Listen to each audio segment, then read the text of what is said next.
Durdana Emil के पास जाती है और एमल को जाकर कहती है कि देखो मैं तुम्हें अपनी बेटी के हक पे कब्जा नहीं करने दूंगी। तुम जो कुछ कर रही हो बहुत ही गलत कर रही हो।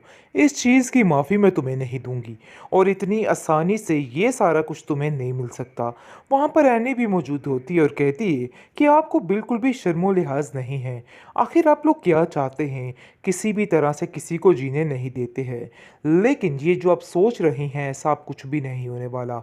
हम लोगों ने भी ठान ली है कि हम अब अपने बारे में सोचेंगे और आप जैसे लोगों की बातों को सोचना मेरे लिए कतई अब गलत हो चुका है।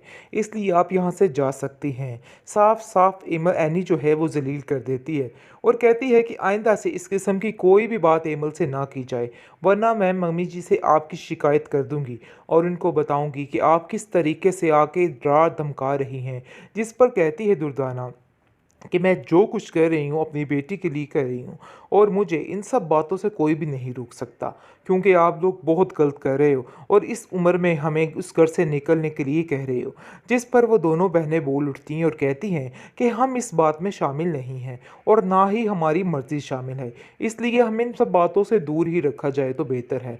पता नहीं आप लोगों को क्या वहमो गुमान है कि हमारे पीछे हाथ धो के आप लोग पड़ चुके हैं। खुदारा कोई कसूर नहीं हमारा, हमारे ऊपर रहम कीजिए और जाकर अपनी बहन से बात कीजिए, क्योंकि आप उनकी मुजरिम हैं और उनको ही जाकर अपनी बातें बताएं।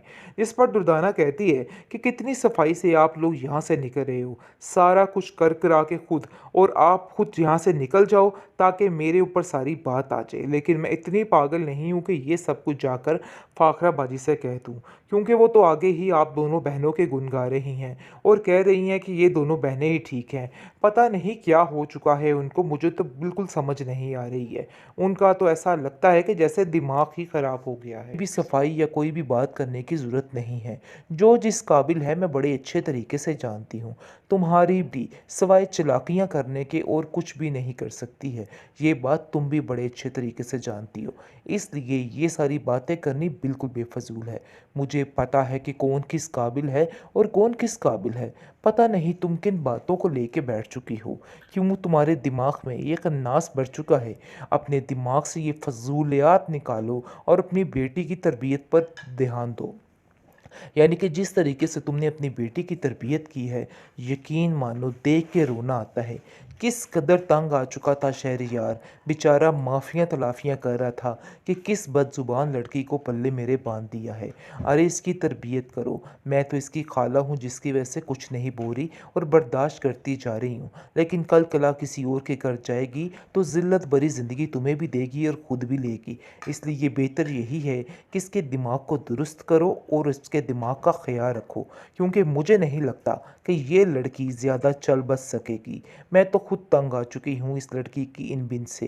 ये लड़की आए दिन कोई ना कोई नया तमाशा करके घर में करके फसाद डलवा देती है, और वैसे भी मुझे अफ़ान ने हर बात इसके बारे में बता दी है कि इसके अगले जो मामलात हैं वो कौन से हैं और ये लड़की क्या करना चाहती है। भाई देखो, इन कामों में उसको बोलो पीछे ही रहे और मैं कतई माफ़ नहीं करूँगी। मैं एक पल नहीं लगाऊंगी इसको इस घर में बाहर निकालने के लिए। अपनी बेटी को बोलो कि अपना दिमाग दुरुस्त कर ले, क्योंकि मुझे नहीं लगता कि इसका दिमाग ठीक तरीके से चल रहा है। जिस पर दुर्दाना उस पर पर्दा डालती है और कहती है कि नहीं नहीं, बस वो शहरयार की टेंशन की वजह से ये सब कुछ कह रही है। अभी ताज़ी ताज़ी तो बात है, देखिए ऐसा ही होता है। आप दिल पे उसकी बातों को मत लें, दिल में ऐसी बातें मत लाएं। ऐसा कुछ भी नहीं है। मैं उसको समझाऊंगी और मुझे यकीन है कि वो बिल्कुल ठीक हो जाएगी। बेहतरीन ड्रामा सीरियल बरंग के इस एपिसोड में आप देखेंगे कि जी खबर हो चुकी है दुर्दाना बेगम को कि एमल जो है ऑफिस ज्वाइन करने वाली है। बस इस चीज़ का तड़का उसको इतने बुरे तरीके से लग चुका है कि उसको कुछ समझ ही नहीं आ पा रही कि आखिर वो क्या करे। बस वो पागल हो जाती है और जाकर अपनी बेटी को कहती है कि तुमने सुना कि इन दोनों बहनों ने मिलकर क्या साजिश की है। ये सारी साजिश इस एनी की है, जिसने अपनी बहन को सेट करने के लिए ये सब कुछ किया है। लेकिन मैं इस औरत को कतई माफ़ नहीं करूँगी। मैं बाजी से कह के रहूँगी, अगर एमल ऑफिस ज्वाइन कर सकती है तो आयमा क्यों नहीं। आखिर ऐसा क्या मसला है। जिस पर एनी कहती है हमें इस चीज़ के बारे में कुछ इल्म नहीं और हमने कुछ भी नहीं किया है।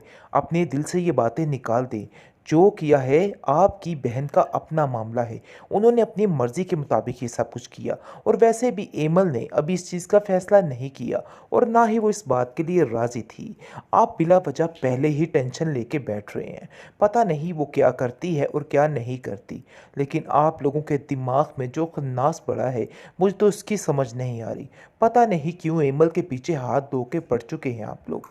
आगे से वो कहती है कि एमल कल तक तुम्हारी भी दुश्मन थी। शायद ये तुम चीज़ भूल रही हो और अभी भी उसके दिल में तुम्हारे लिए कोई एहसास, कोई प्यार नहीं है। जिस पर वो कहती है कि मैं इन बातों से अब दूर ही रहना चाहती हूँ।